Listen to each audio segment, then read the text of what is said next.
Hello, Gonblock Gaming here, and today I'm going to be showing you how to create a security camera style feature in the Unreal Development Kit. Basically what we're going to have here is we're going to have a camera in-game projecting an image onto a screen, like a TV screen or a computer screen or any screen if you're choosing elsewhere in the scene. So let's get started, shall we? Right, first what you've got to do is you've got to bring up a 3D modeling application of your own choice. I have chosen 3D Studio Max because it's generally quite popular, and you have got to create a screen of some description, or in my case I'm just going to use a box because I don't have a lot of time for complex modeling since it's a tutorial. I'm just going to create a relatively big box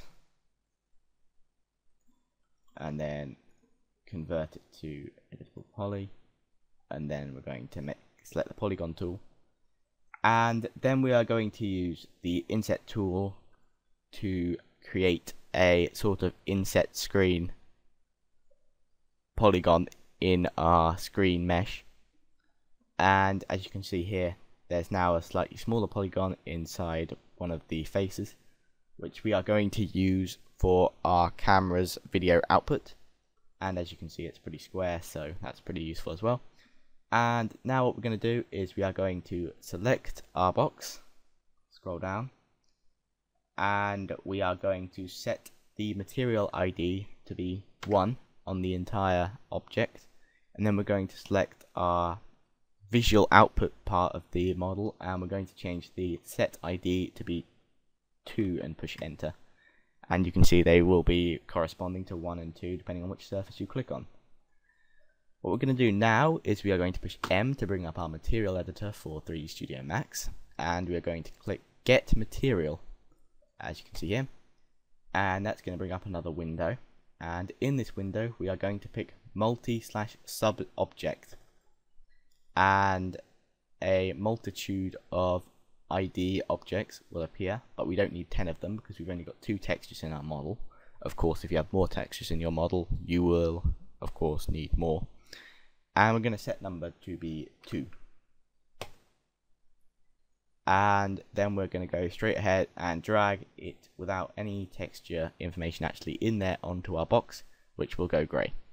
And that's all we need to do, because now when we import it to UDK, it will know that there are 2 positions that textures can go: the visual screen, which we're going to apply our camera's output texture to, and the rest of the box, which is just going to be a static material like metal or something appropriate for a screen. So we're going to go straight ahead and close these 2 windows, and we're going to highlight our box, go to the 3D Studio Max button at the top left and click export, and we are going to name it camera screen.fbx in a folder of your choosing. And we can click yes if you're overwriting it, which you probably won't be because I just made this tutorial a second ago. Well, I made sure it worked a second ago. And we're going to click OK. And then we're going to go straight into the Unreal Development Kit. And don't need that one. And we are going to right click, and we are going to select import in our content browser. And we are going to import camera screen.fbx to a package of your choosing. Mine's just going to be called tutorial for camera and meshes tutorial. I'm just going to call it camera screen and click OK, and incompatible FBX version still works. And we're going to right click on our camera screen mesh and select edit using static mesh editor. And as you can see, we can see the screen, the texture's kind of glitched a bit, but that doesn't matter too much for the purpose of this tutorial.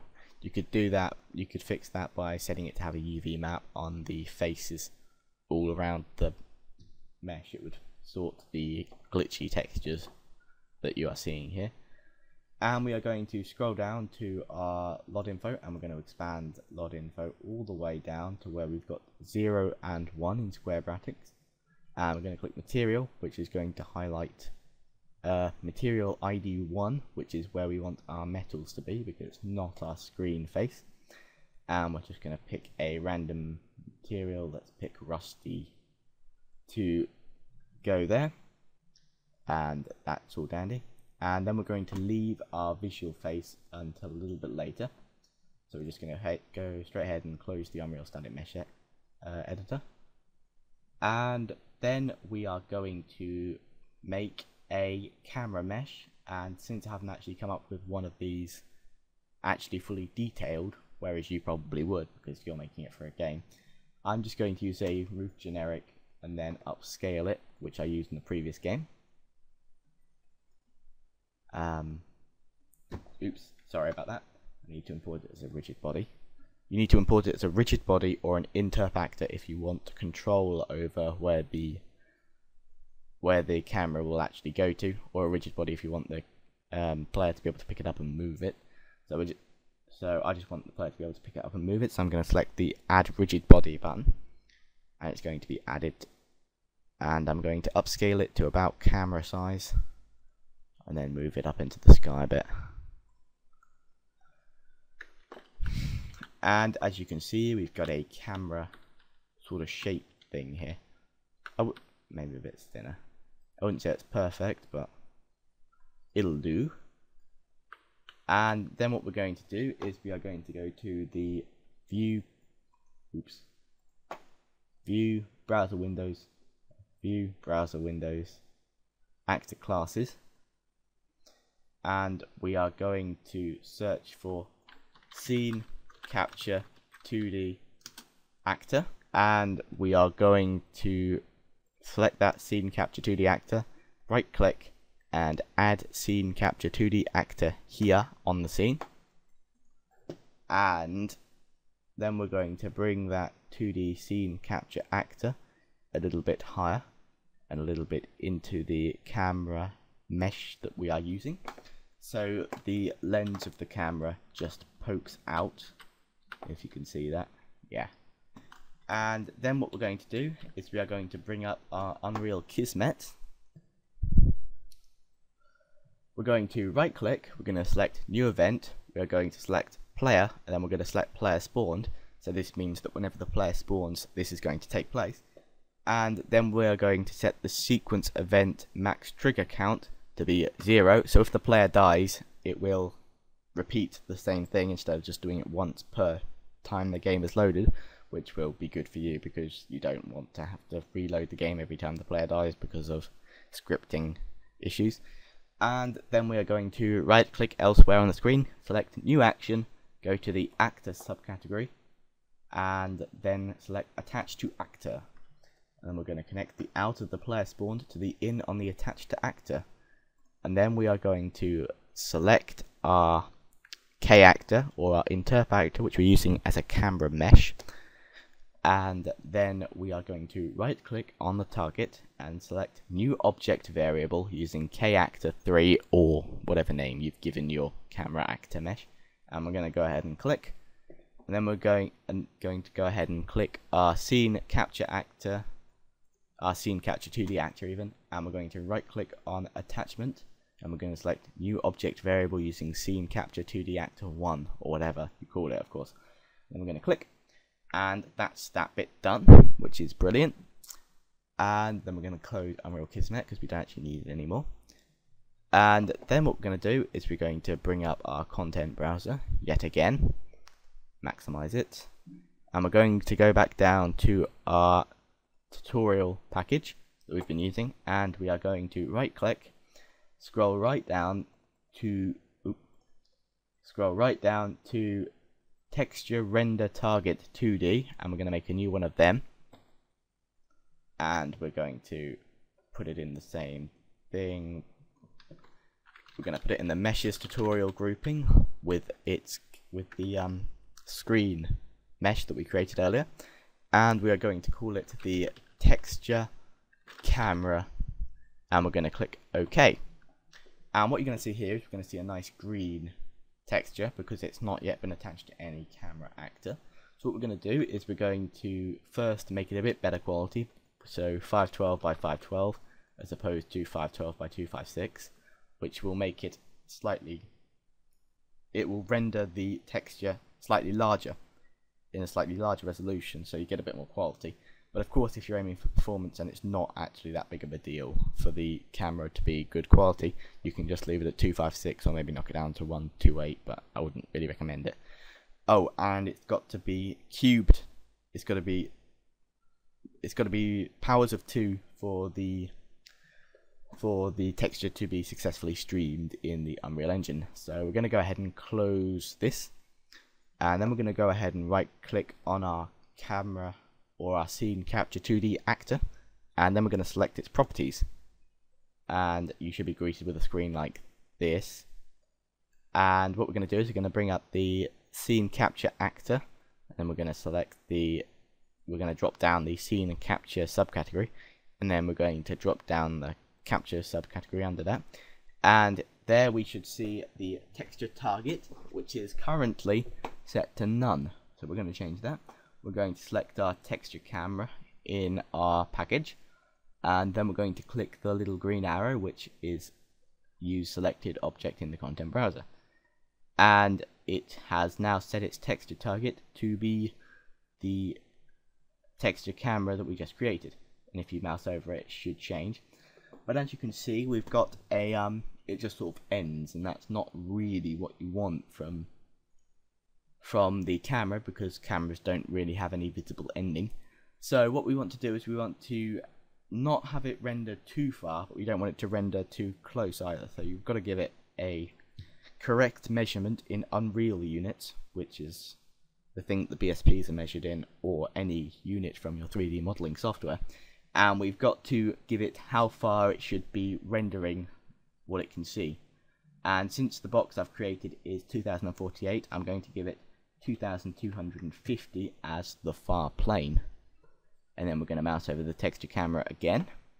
As you can see, we can now see our entire scene through the texture render target 2D. Then what we're going to do is, if you want shadows, we are going to go next to the view mode button, and we're going to click scene cap view lit no shadows, and we're going to change that to scene cap view and just lit, and the shadows from our scene will successfully appear in the texture render target 2D.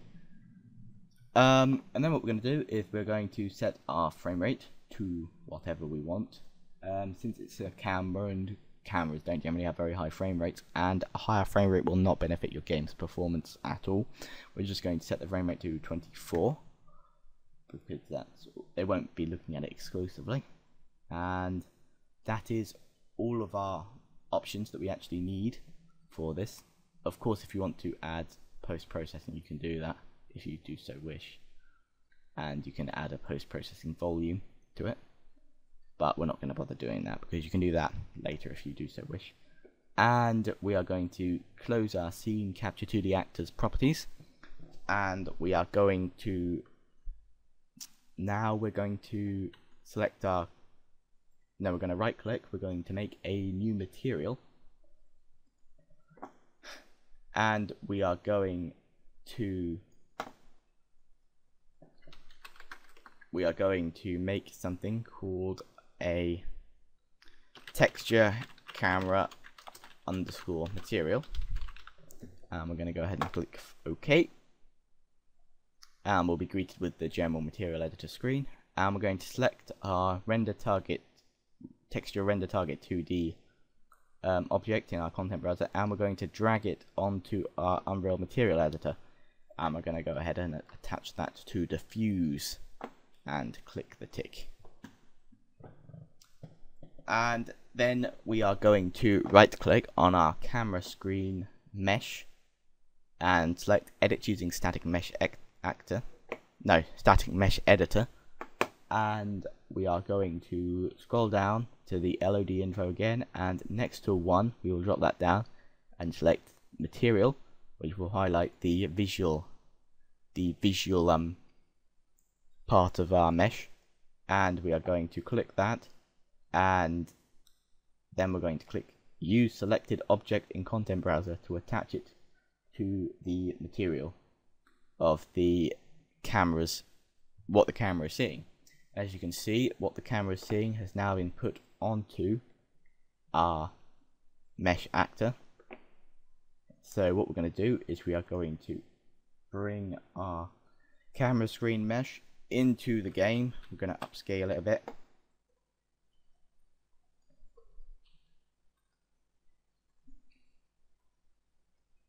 And we're just going to... Ooh, I don't know quite why it's flickering like that.